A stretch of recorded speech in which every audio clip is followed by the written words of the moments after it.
Madam, এই নিন আপনার চা। Thank you.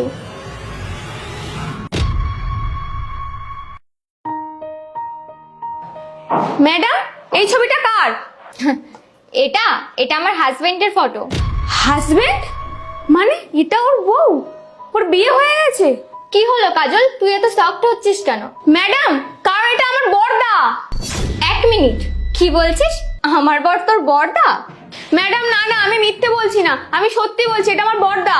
আমি মানছি তুই অনেকদিন ধরে কাজ করছিস, বিশ্বাসযোগ্য, কিন্তু তুই ভাবিস না তুই যেটা বলবি আমি বিশ্বাস করে নেব। বুবাই তো আমাকে বলেছে ওর এই দুনিয়ায় কেউ নেই, ওর একটা বোন আর বাবা ছিল কিন্তু অ্যাক্সিডেন্টে মারা গেছে। কি? দাদা এরকম বলেছে?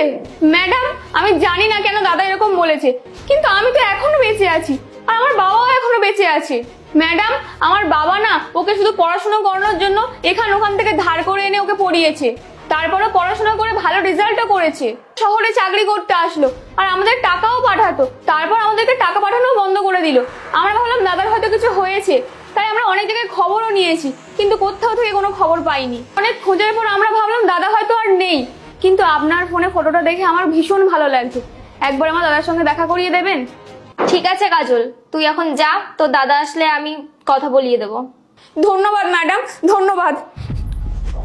বুবাইয়ের বোন আর বাবা এখনো বেঁচে আছে? ও আমাকে মিথ্যে বললো। বুবাই, কোথায় আছো? একটু তাড়াতাড়ি অফিসে আসো তো, একটু দরকার আছে। হ্যাঁ কোয়েল, বলো। বুবাই, তুমি আমাকে আরেকবার বলবে তোমার বাড়ির লোকের সাথে তোমার কি হয়েছিল? তুমি তো সবই জানো।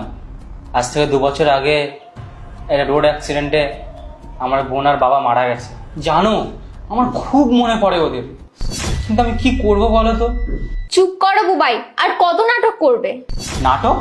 হ্যাঁ নাটক। কাজল, দাদা, দাদা তুমি এখনো বেঁচে আছো?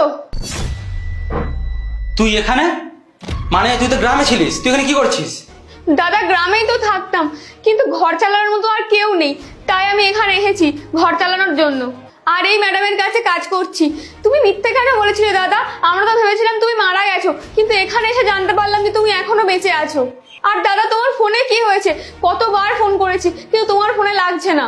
আমি আমার নাম্বার পাল্টে দিয়েছি, যাতে তোরা এখন আমার বিরক্ত করতে পারিস, কারণ আমি তোদের সাথে সব সম্পর্ক শেষ করতে চাই।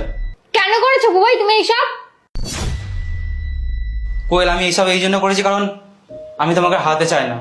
দেখো, তুমি একটা শহরে থাকা মেয়ে, আর আমি দেখেছি শহরের মেয়েরা গ্রামের লোকেদের থাকা খাওয়া কিছুই দেখতে পায় না। আর আমি ভাবলাম তুমি যদি জেনে যাও যে আমার বোন আর বাবা গ্রামে থাকে, তুমি না আমাকে ছেড়ে দাও, তাই আমি ওদের সাথে সব সম্পর্ক শেষ করে দিয়েছি।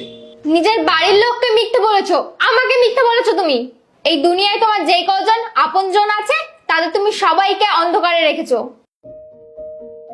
আমাকে তোমার ওই রকম মেয়ে মনে হয়েছে যে তোমার বাড়ির লোককে আমি সম্মান করব না?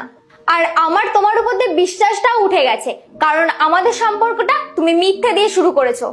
কিন্তু এখন আমার সত্যি জানাটার পর না এত রাগ হচ্ছে না, তোমাকে আমি বলে বোঝাতে পারবো না। আই এম সরি কোয়েল, আমাকে ক্ষমা করে দাও। যদি তুমি ভাবো আমি অনেক বড় ভুল করেছি, তাহলে আমি আমার ভুল শোধরাতে রাজি আছি। ক্ষমা তো আমি তোমাকে করব, কিন্তু তার আগে তোমার বোনের কাছে আর বাবার কাছে ক্ষমা চাইতে হবে, আর ওনাদের আমাদের কাছে রাখতে হবে। বোন, আমাকে ক্ষমা করে দে। না না দাদা, তুমি আমার কাছে ক্ষমা চেও না, তুমি তো আমার বড়দা। দাদা আমি তোমাকে শুধু একটাই কথা বলতে চাই, তুমি যেটা করেছো সেটা একদমই ঠিক করোনি। তুমি জানো তুমি চলে আসার পর বাবা কেমন পাগল পাগল হয়ে গেছে, সব জায়গায় তোমাকে খুঁজে বেরিয়েছে। তুমি শুধু একবার বাবার সাথে কথা বলে নাও।